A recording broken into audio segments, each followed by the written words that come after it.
نیما صاحب، آپ نے تیسرا سوال یہ پوچھا تھا کہ کرسیوں پر کھڑے ہو کر بعض دفعہ لوگ نماز جو ہے،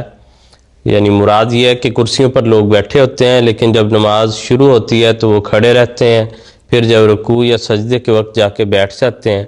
لیکن ایسی صورت میں ان کا کندھے سے کندھا ملے ہونا جو حکم ہے وہ پورا نہیں ہو رہا ہوتا، تو اس سچویشن میں کیا کرنا چاہیے؟ اس کا جواب محترم مولانا مبشر احمد صاحب کالو نے پروگرام نمبر 5 میں بڑی تفصیل سے دے دیا تھا، جس کا ابھی ظہیر صاحب نے بھی ذکر کیا اور حوالہ دیا۔ اس میں آپ نے یہی فرمایا تھا کہ صفوں کو سیدھا رکھنا ضروری ہے، اس لیے ان کو جہاں وہ بیٹھے ہیں کرسیوں پر ساتھ ان کے کندھا ملا کر ہی بیٹھنا چاہیے اور صفوں کو خراب نہیں کرنا چاہیے۔ اگر ان کو مجبوراً بیٹھنا ہے کرسی پر تو پھر ایسی حالت میں بیٹھنا چاہیے، اور